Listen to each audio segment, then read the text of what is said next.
the questioning part, not the answering part. It takes me a long time to convince my students, and I often fail. But let me try a couple things on you, okay?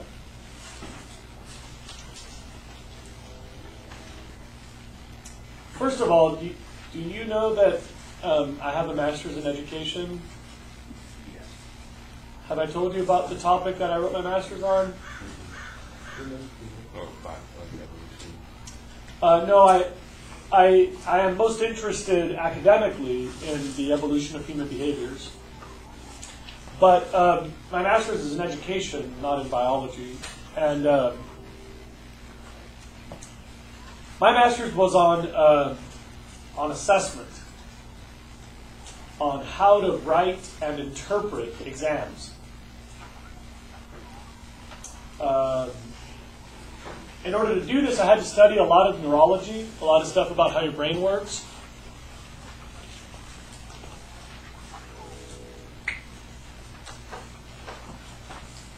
And so I want you to know that my ideas about how to use this are not make-believe. I'm not shooting from the hip. I didn't just decide, so to speak. This is actually informed by some real honest-to-goodness science stuff.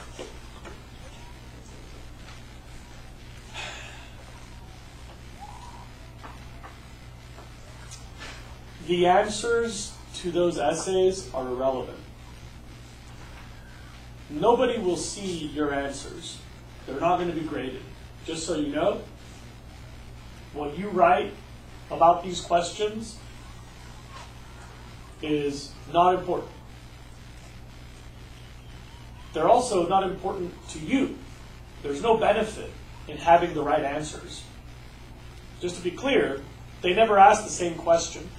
You can see every question they've ever written, none is repeated.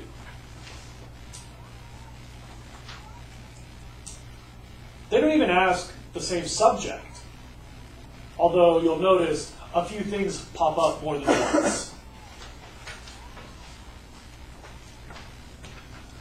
The answer to these questions is completely irrelevant.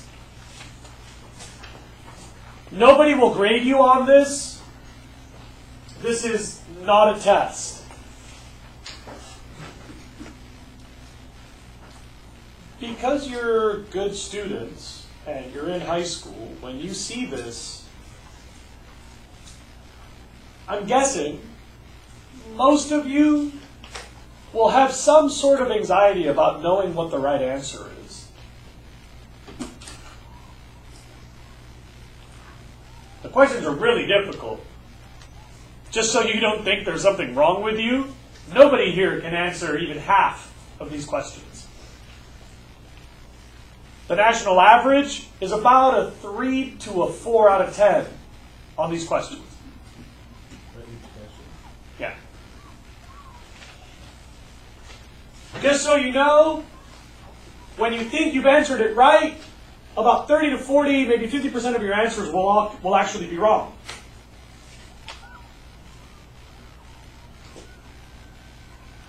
So there's nothing wrong with it if you don't get it, and don't worry about it. If you think you got it, you probably didn't. Or you kind of didn't.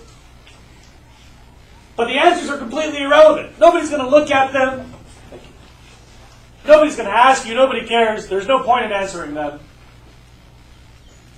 What these are for is for you to practice the brain activity of the question side.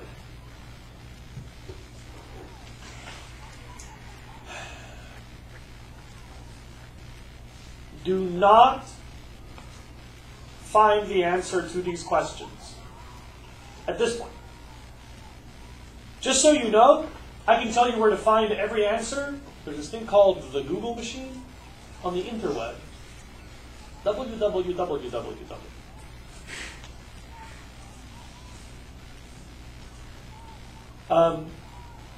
Most of the keys for these are on the College Board website. Other keys are on my website. I can give you a book of them printed out on paper, every single one of these, the whole grading rubric for each of them. So if you must know, I will give it to you, I promise. But the reason we do this activity is, please look up, to practice a few things. First of all, it's a formative assessment. This will tell you where your weaknesses are. Because when you look over your answers and you realize, holy crap, I left every energy question blank,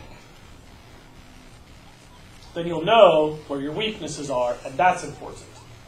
Second of all, you can practice looking at the questions, and that's actually a really valuable skill. I recommend that you underline the action word where they're telling you what to do, like identify and explain. And then you circle the key terms, like how humans affect sediment transport, or problems with removing predators.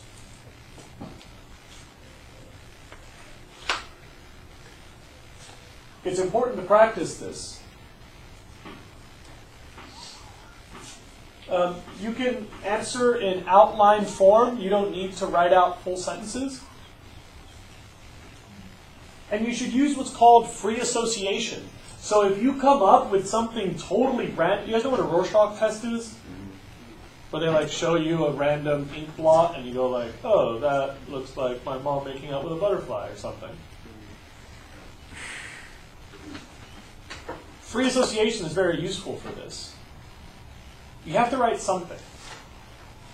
So in your outline, if you're like sediment, transport, water clarity, temperature, I just can't stop thinking about watermelons. You should just write that. We'll explain why later. But remember, your answers are not that important. What is important is that you start looking through your brain to find the content. I'm going to use really sloppy metaphors. So if this is too flimsy for you, find the real science somewhere else. Your brain doesn't have an organization system. There's really not like a simple outline format. Your brain makes like connections between content.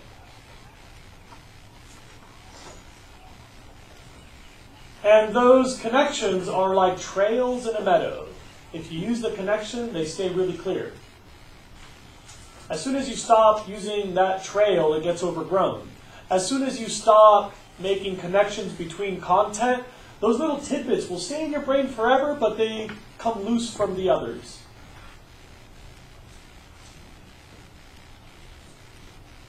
You have this feeling sometimes where you go, I know I recognize this face, but I have no idea how. How many of you have had that experience?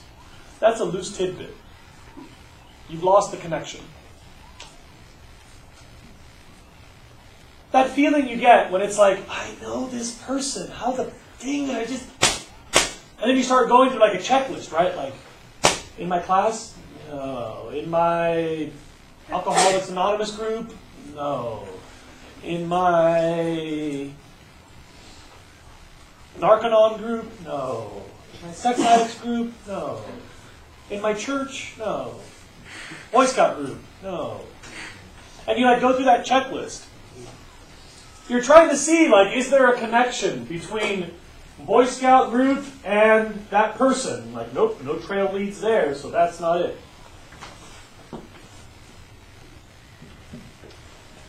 What we're trying to do with this activity at this point in your review is to start walking through your brain to see which facts are still connected to each other and which ones you've detached. The questions you can't answer, the content you can't find, the facts you can't figure out.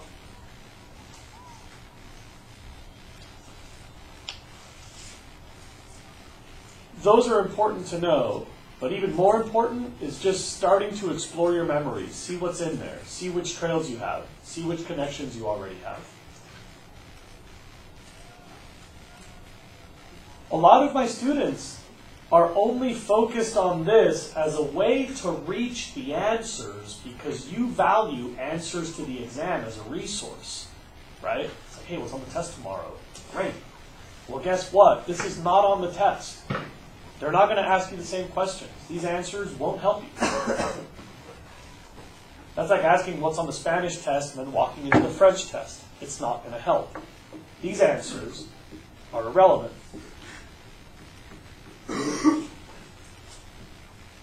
What you can benefit from this is practice looking at the questions, figure out what you don't know, and start to connect the content in the brain. Help your brain figure out what's in there. See what stuff you can put together. So just throw down outlines, anything you can think of. Free association. If they ask about sediment transport, say something about clarity, something about water temperature, something about smothering egg beds. You don't have to know the right answer.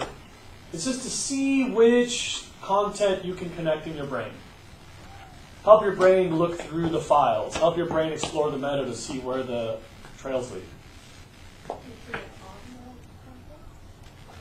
You answer on separate lined paper, please. Handwriting.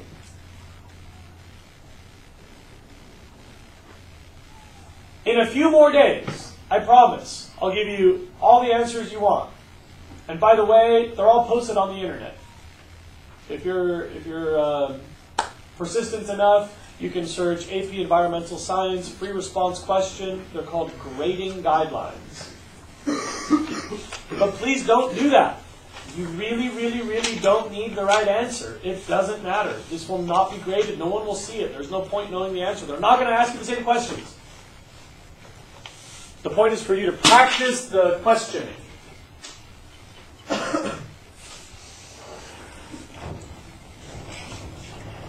I warn you, I know that's a crappy sales pitch.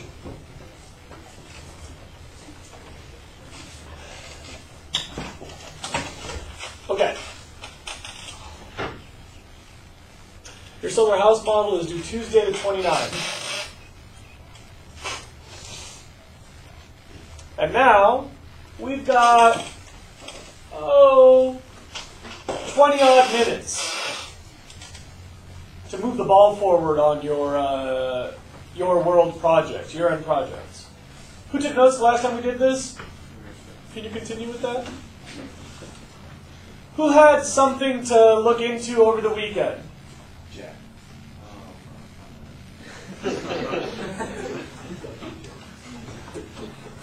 Well then.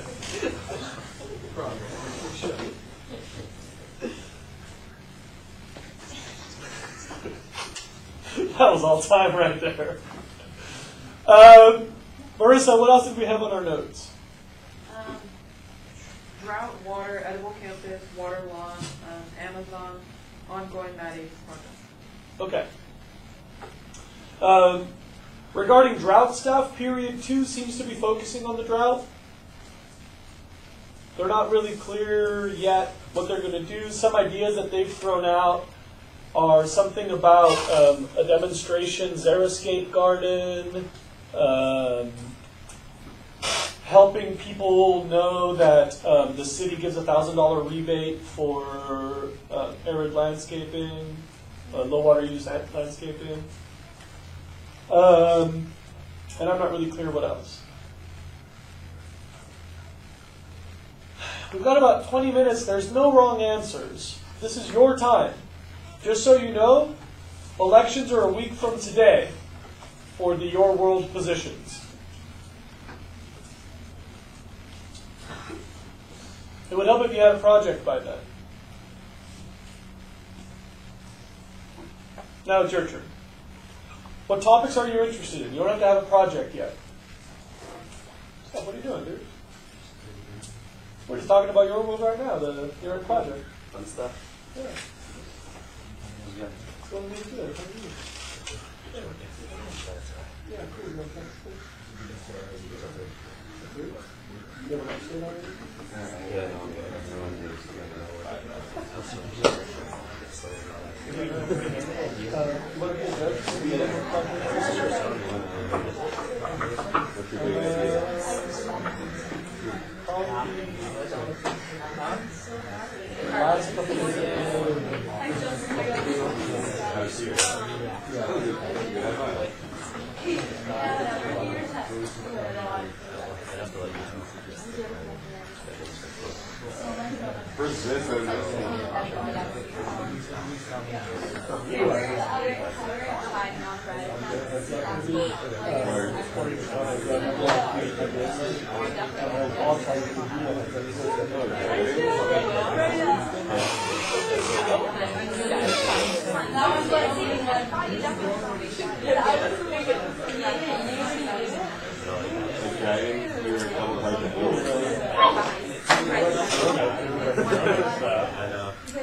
Like, not really. All right, excuse me.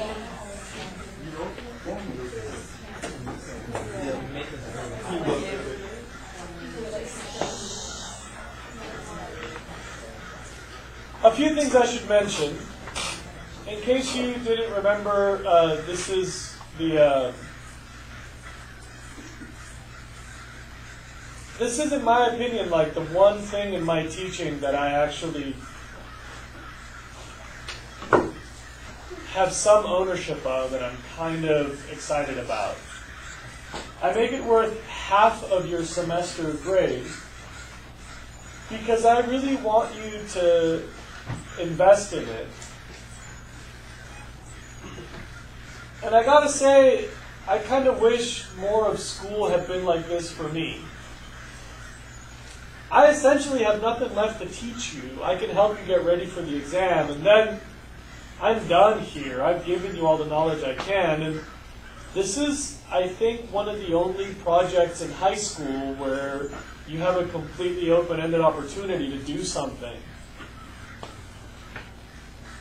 I mean, not like you can choose the topic of your poster, do this poster, but like, hey, you can choose a problem in your community and solve it, and I'll empower you to do that, and I can help you, and we've got this whole like system set up for you to pull it off.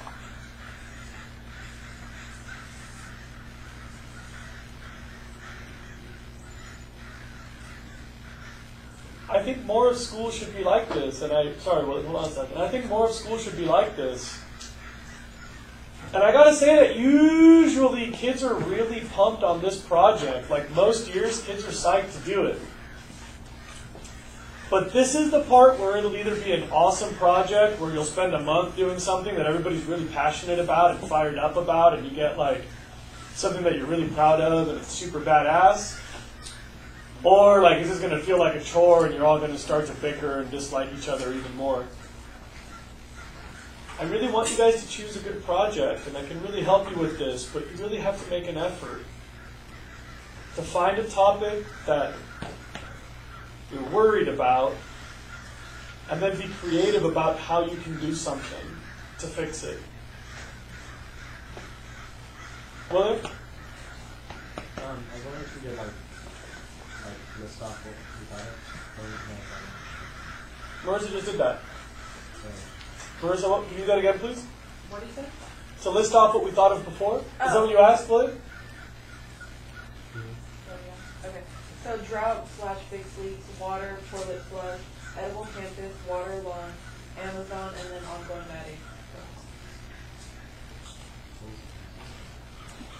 The Amazon thing was something about packaging.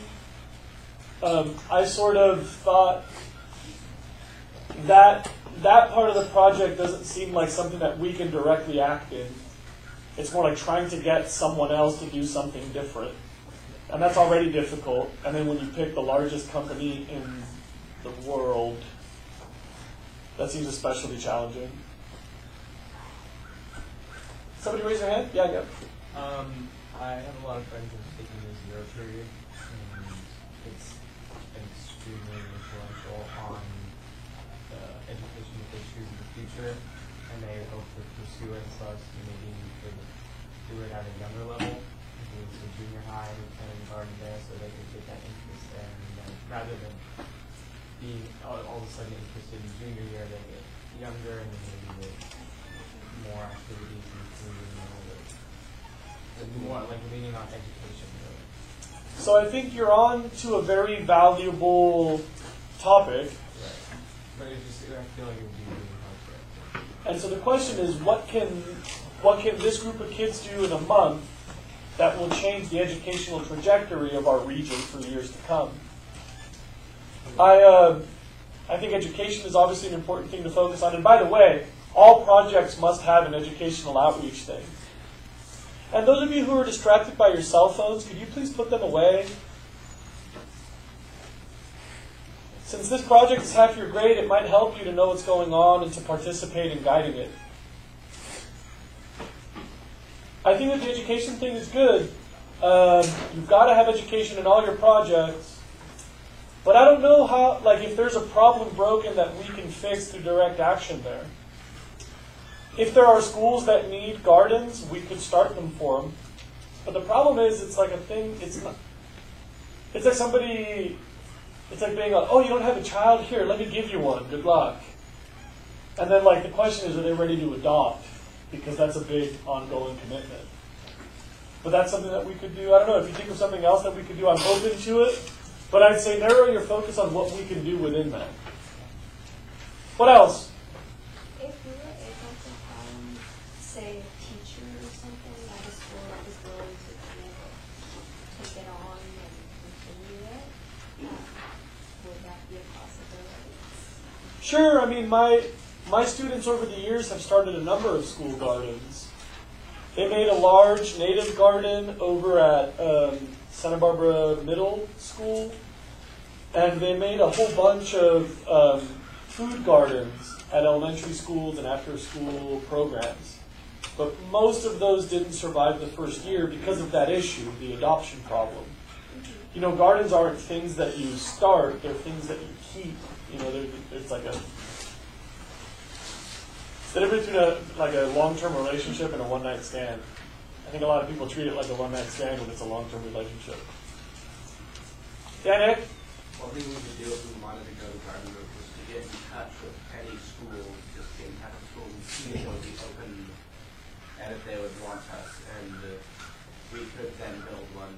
That would be an option if they wanted it. So we check. And we make sure before the project actually starts that we can do it. We would definitely have to check with the school before we walk in and start a garden there, yeah. What are you doing? Are there other topics separate from this one? Something of concern that has sort of caught your attention this year? Yes. I feel like this might be like beyond our reach. But I love it that you're talking. Okay. Like we do in Mad Academy, trying to make all of our hot lunches compostable, going to schools, and I guess it's more of kind of presenting I feel like it's just beyond our time limit and like power that we have trying to talk to school board into making all of their changing all of their hot lunch programs. Yeah, I mean,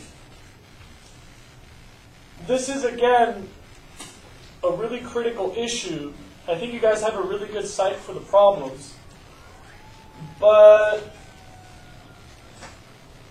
you're trying to get someone else to do something differently instead of just something that you do.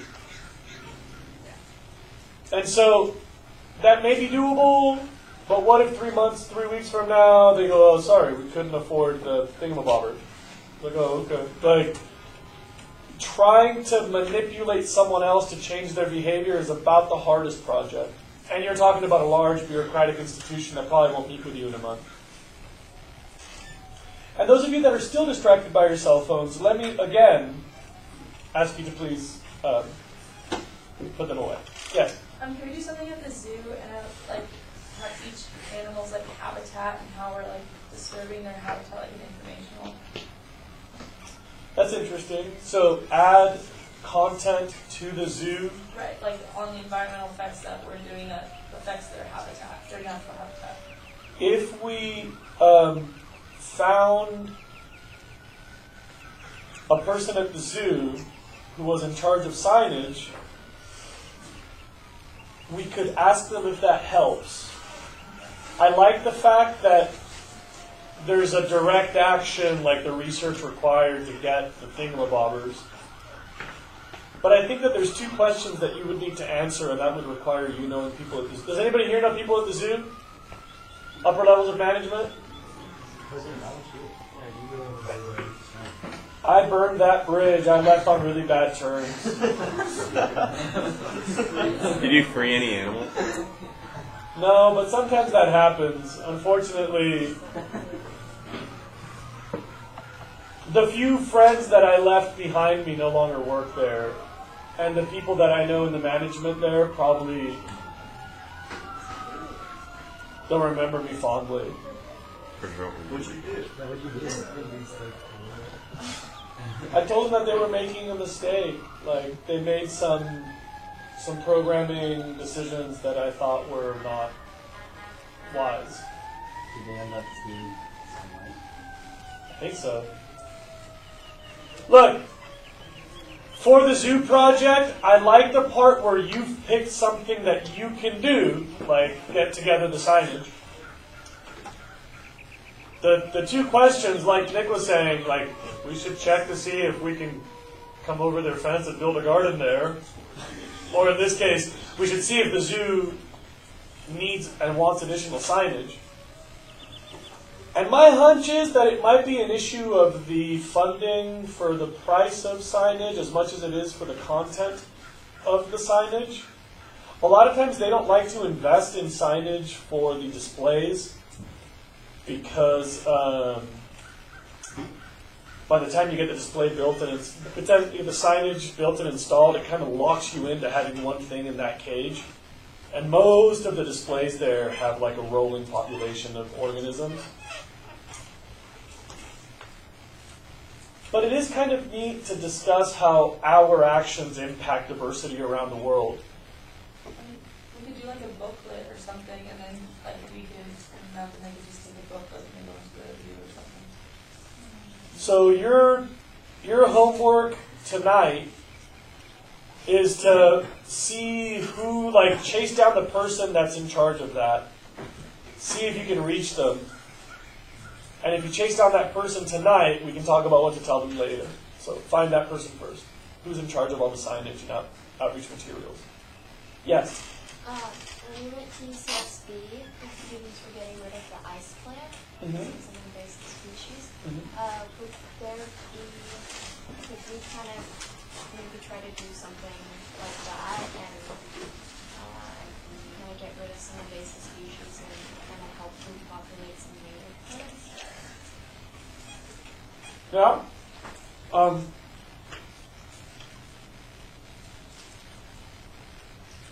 Your big challenge would be,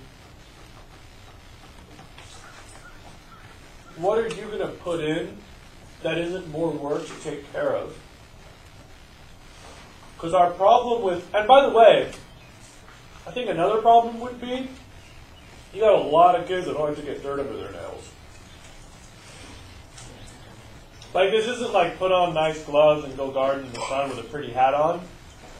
You're talking like get into the biggest rat nest full of spiders and then like literally like back breaking, like snap your nails off, pull out invasives. Like, it's not like pretty boy farming. This is like hardcore invasive eradication. If the kids wanted to sign up for that, the other obstacle I see would be making sure that the high school can take care of the project you want to install. Because all the stuff that's been planted before, like our campus doesn't have any irrigation. So there's like one guy that's basically in charge of like, what is it, 20 acres? 44. How many? 44. 44 acres? Is that right? Hot damn. So there's one dude in charge of 44 acres, and he has to like hustle around and like drag the hoses out, and, like turn on the water, and like.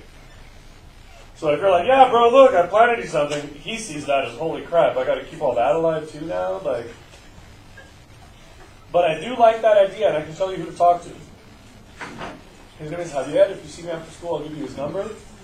and you got to make an appointment with him after class. I'll give you his number. You got to make an appointment with him outside school, so you guys can rap about this. Is there invasive species? I'm sure there are. They're basic. They're everywhere. The challenge would be, what are you going to install that's better? Because the trouble is that there's no place on campus where they can irrigate. Vending machines.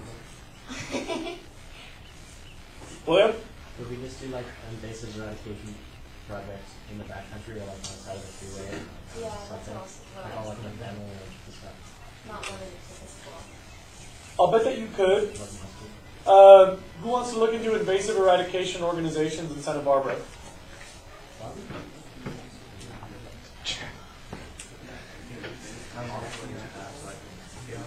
Say what? My mom's really into invasive stuff, and she has this huge garden. Her garden has. So we need to figure out by tomorrow who are the contact people for invasive eradication in the area. Also, can you just like Google current invasive eradication projects in Santa Barbara County? And also, would you reach, anybody know Dylan Schuyler's mom's name? Lisa Stratton? No. Try Lisa Stratton, I think that's her. At UCSB. William? Is there any like endangered or like sort of endangered small animal that's local, like a bird or like Yeah, Bee. there's quite a few. So So we have, I mean something's doable. Like the that. snowy plover, Yeah, I know. and somebody, I know that they have a docent program, and this is the right time of year for it. Basically, the problem is you'd have to spend a whole bunch of time out at the beach telling college kids not to have fun. What's the issue? Because students trample the nests. Snowy plovers just lay their eggs in a shallow spot in the sand, and then they stay with them. With the snow. When people walk by, the plover flies away, and nobody notices that they're walking on all their little eggs. So the Snowy Plover Docent Program is just to go out to sands and be like, hey, don't walk on the birds. But you have to go out to Goleta and chill at the beach and tell college kids what to do, and sometimes that's awkward for high school kids.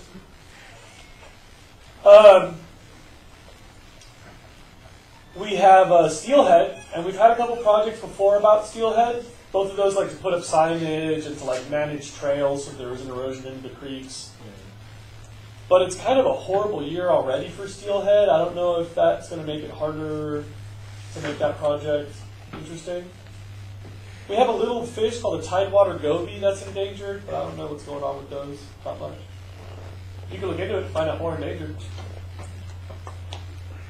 I love that. I think that endangered species would be a really good thing to work on. I would really encourage other students to try that one. What about something to improve local water quality? I love the sound of it. I don't know, like, what would you do? What can you do? I don't know. The populations are declining. And Bee populations are declining. I think Period 6 is doing a bee project unless you jump on it first. Like you started with hive or something? Well, we already have hives. I mean, they have a whole bunch of ideas for their bee project. They're going to do outreach to schools. They're going to help our carpentry program start making hives. Yeah. Kids, what else can what other projects? very hot cheese back there. So many of you are having such unrelated, distracting conversations that have nothing to do with half your semester grade. That's such a bummer. Yeah. Having that disabled. Did we ever decide if the fishery project would be like doable or not?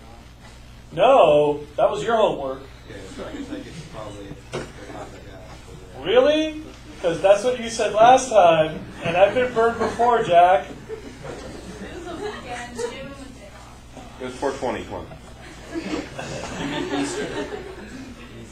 Yeah, sure, Easter. It was Easter. Fine, Jack.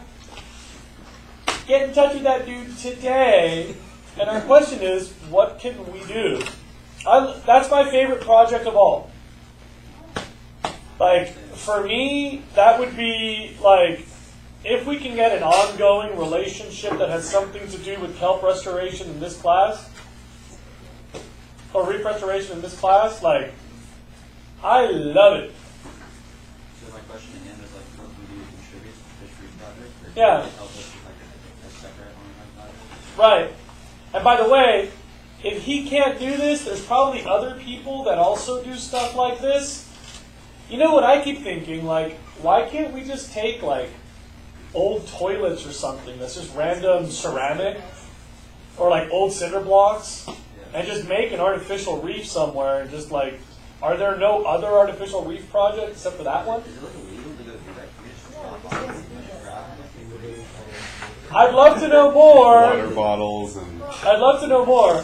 All I know is when I was in Baja, one of the best dive spots I ever saw in Bahia de Los Angeles is where they dump all of their non-organic waste in the ocean.